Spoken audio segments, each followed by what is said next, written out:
Shawn has a couple of cars here today. Of course, the Empire Super Sprints are here with the Super Dirt Car Series at Land of Legends Raceway. 10 races so far. Best for him was a podium finish out at Fulton Speedway. Shawn and his family were some of the first people I met in this game way back in the early 90s. How the heck you been, man?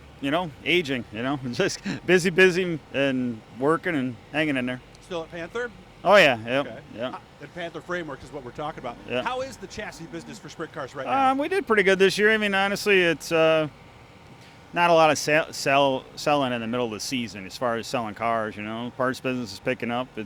It's tough when you're competing against the mail order business and there's a speed shop right in your backyard, and that's the hardest thing to compete against right now. Well, a lot of guys have told me too. There's a lot more vendors, so there's also a lot more competition for sprint car chassis. Well, yeah, but I mean, as far as the parts business at Panther, that's tough because there is a speed shop right in Syracuse, New York, and full-blown speed shop, and guys still mail order. So gotcha. How are you doing? Good. Yeah, we're doing all right. Family's good because we got a new member of the family racing, or actually he raced before and he's racing again. Who? No. Didn't I see somebody in the 3-car a couple of weeks ago? Oh, so my son Colton drove the 3-car, and then my nephew Tucker has driven the 3-car. That's Bree's car, so that's a 305 car.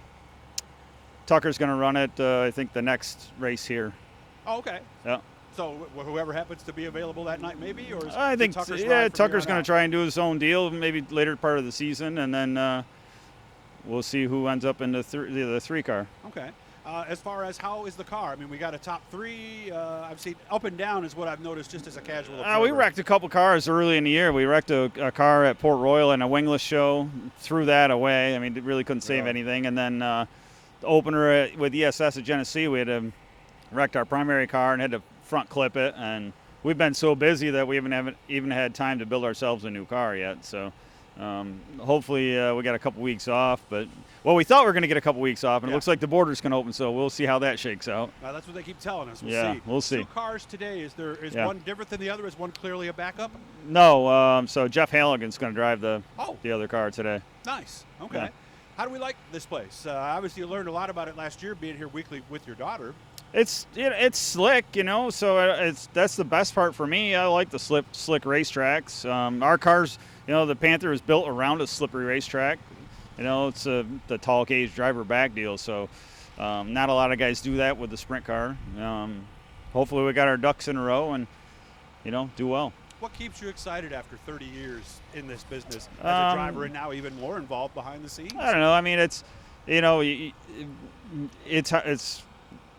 eat, leave, eat and breathe it. It's just that's how we have to race because everything that we do revolves around it. As far as the speed shop, our engine shop, selling cars, building cars. I still really enjoy building stuff. So and trying to make stuff better. I guess that's I got that from my dad, and I guess that's what it keeps me going. Well, correct me if I'm wrong, but the very first modified you drove was something you put together yourself from a pile of tubing, right? Yeah. We always built cars. All the years I've raced, I bought two race cars all the years. So wow, that's it. Yeah. And technically the Panther cars, they're yours, but they're not yours. But well, they are. We build them. Shane, my brother Shane builds all of our cars now.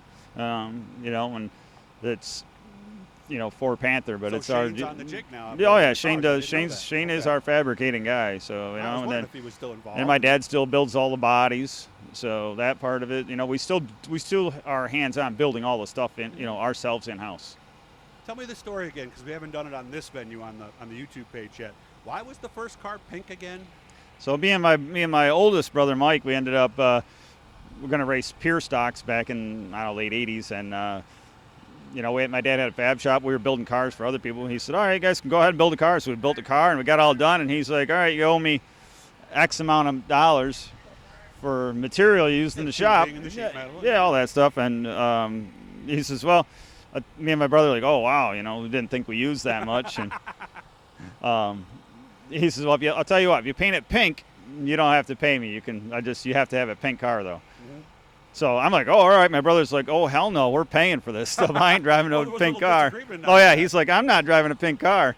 And ends up we painted pink, and my brother only drove one heat race and just said, driving's not for me. So. See, I always said if the money's right, I'll drive a car with pink polka dots. I don't care. Oh, yeah. Good to see you, man. I hope you have fun. We reached our goal, guys. We're still trying to get subscribers. Hit that blue E down there. That way you know every time we're talking to somebody cool like Shawn Donoff. Hope you have fun. Maybe we'll see you on the front stretch later, man. I hope so. Thank you.